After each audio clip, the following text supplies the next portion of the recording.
Good morning twelfth class. आज हम अपना चैप्टर कंटिन्यू करेंगे। भारत के विदेशी नीति। भारत की विदेशी नीति क्या है? गुटनिरपेक्षता है। कल तक हमने ये पढ़ा था कि हमने गुटनिरपेक्षता को क्यों अपनाया है, क्योंकि हम वर्ल्ड के किसी भी ब्लॉक में, किसी भी गुट में शामिल नहीं होना चाहते थे और हम अपनी दूरी बनाए रखने के लिए हमने गुटनिरपेक्षता को अपनाया है। इसमें हमने पढ़ा था कि जवाहरलाल नेहरू की क्या भूमिका है, दो खेमों से दूरी बनाए रखना है, और थर्ड हमारा जो आएगा वो आएगा एफ्रो एशियाई एकता, यानी अफ्रीका और एशिया के वो सभी देश जो कॉलोनिज़म की चपेट में थे, उन सब ने मिलकर अलग रहने का फैसला किया कि हम किसी भी गुट में शामिल नहीं होंगे और अपनी यूनिटी बना के एक थर्ड वर्ल्ड भी हम इसको बोलते हैं, एक तीसरी दुनिया का जन्म हुआ था। इनमें से बहुत से ऐसे कंट्री थे, इंडोनेशिया जैसे, अफ्रीका जैसे, जहाँ पे अपार्थाइड की प्रॉब्लम्स भी चल रही थी और साथ ही साथ कॉलोनिज़म की प्रॉब्लम भी चल रही है। तो इन देशों ने मिलके ये डिसाइड किया कि हम विश्व के किसी भी खेमे में शामिल ना होके एक अलग थर्ड वर्ल्ड जो है वो बनाएंगे, जिसको इन्होंने नैम का नाम दिया है। नैम का जो सम्मेलन हुआ था वो बेलग्रेड में सबसे पहले हुआ था। इसमें बांडुंग में हुआ था। बांडुंग सम्मेलन हम इसको बोलते हैं। इंडोनेशिया में 1949 में हुआ था और ये बांडुंग सम्मेलन ही आगे जाके नैम में कन्वर्ट हुआ, जो कि बेलग्रेड में 1961 में हुआ था। और इसके संस्थापक आपको मैंने कल भी बताए थे। इजिप्ट के प्रेसिडेंट थे, इंडोनेशिया, इंडिया, अफ्रीका, ये सभी कंट्रीज़ के लीडर ने मिलके नैम बनाया था। अब हमारा आता है कि हमारे जो नेबरिंग कंट्री हैं, ये ऊपर तक अब तक का जो था वो नैम को लेके था सारा, कि कैसे इसकी स्थापना हुई, किसने की, कैसे ये काम करता है, कौन कौन से कंट्रीज़ इसमें शामिल हैं। अब हमारा आता है कि हमारे नेबरिंग कंट्री के साथ रिलेशंस क्या हैं। तो उसके लिए पहले हमें पता होना चाहिए हमारे नेबरिंग कंट्री कौन कौन से हैं। सबसे ऊपर अगर देखते हैं हम तो नेपाल है, भूटान है, चीन है, इधर से बांग्लादेश है, म्यांमार है, नीचे श्रीलंका है, इधर पाकिस्तान और अफ़गानिस्तान।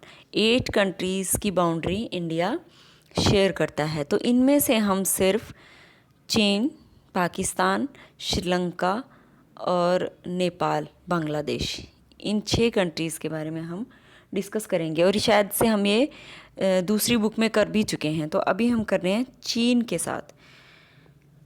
चाइना के साथ जो है हमारे कैसे संबंध हैं। शुरू में जो हमारे चीन के साथ रिलेशन थे, जो जवाहरलाल नेहरू के टाइम में रिलेशन थे, वो काफ़ी अच्छे रिलेशन हमारे रहे हैं। चीन में रिवॉल्यूशन हुआ था 49 में, और उसकी जब 49 में चीन में रिवॉल्यूशन हुआ था तो इंडिया सबसे पहला कंट्री था जिसने उसके रिवॉल्यूशन को जायज़ ठहराया था, उसके रिवॉल्यूशन को रिकॉग्नाइज़ कर लिया था। और तब तक ऐसा लगता था कि दूर दूर तो कोई ऐसी पॉसिबिलिटीज़ नहीं है कि चीन भारत पर आक्रमण कर देगा। लेकिन क्या हुआ कि 1962 में चाइना ने इंडिया पे अटैक कर दिया। ऐसा क्यों? इसका रीज़न था दलाई लामा। चीन जो है, चीन में ये हुआ कि तिब्बत है, तिब्बत वाले ये ब्लेम करते हैं, चाइना को करते थे कि चाइना अपना कल्चर हमारे ऊपर थोपता है। अब चाइना अपना कल्चर थोपता है तो वहाँ के लोग जो हैं वो लड़ाई पर उतर आए हैं, आपस में उनमें मतभेद हो गए हैं। दलाई लामा जो कि तिब्बत के कल्चर को प्रोटेक्ट कर रहे हैं, वो तिब्बत से भाग के इंडिया में आ गए हैं और उन्होंने इंडिया में पॉलिटिकल असाइलम ले लिया है, राजनीतिक शरण ले ली है।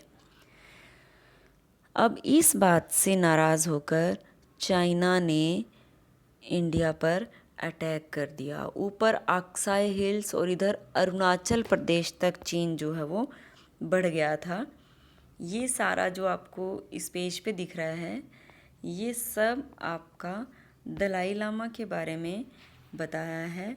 ये आपने डीपली और मोस्ट इम्पोर्टेंट है ये आपने ज़रूर पढ़ना है। तो अब हमारा नेक्स्ट आता है, ये मैप दिख रहा होगा आपको, ये देखिए,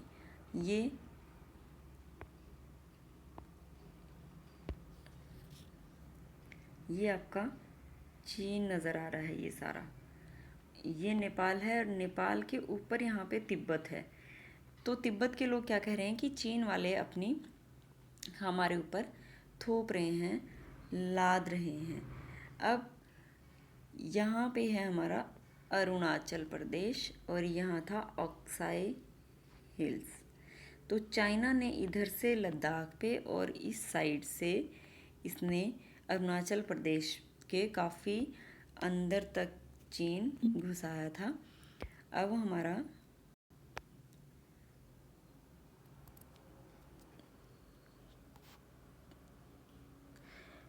जवाहरलाल नेहरू शुरू से कहते रहे कि चीन जो है, हिंदी चीनी भाई भाई हैं, चीन हमारे साथ कोई भी इस तरीके की बात नहीं कर सकता है। और ये जो हमें कार्टून दिखाई दे रहा है, ये देखिए, ये जवाहरलाल नेहरू खड़े हैं और ये चीन फंदे में कैसे फंसा लिया गया है, किस तरह से चार्जेस लगा रहे हैं और प्रोवोकेशंस हो रही हैं लड़ाई के लिए कि ये जो दलाई लामा आया है, आपको उन्हें शरण नहीं देनी चाहिए थी।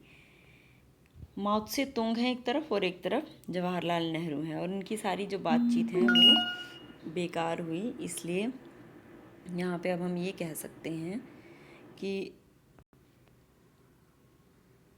भारत और चीन के संबंध बिगड़ने शुरू हो गए हैं। ये अखबार की कटिंग्स जो आपके इस पे चलती हैं, ये नेफा और लद्दाख, ये सब चीज़ें हिंदी चीनी बाई बाई, ये सब आपको ध्यान से पढ़नी होती हैं। वी.के. कृष्ण मेनन हैं। वी.के. कृष्ण मेनन उस समय रक्षा मंत्री होते थे और इन्होंने इस्तीफ़ा दे दिया था अपनी पोस्ट से जब चाइना ने हमला किया था। तो आज तक के लिए हमारी क्लास इतनी ही है। कल हम इस चैप्टर को कंटिन्यू करेंगे।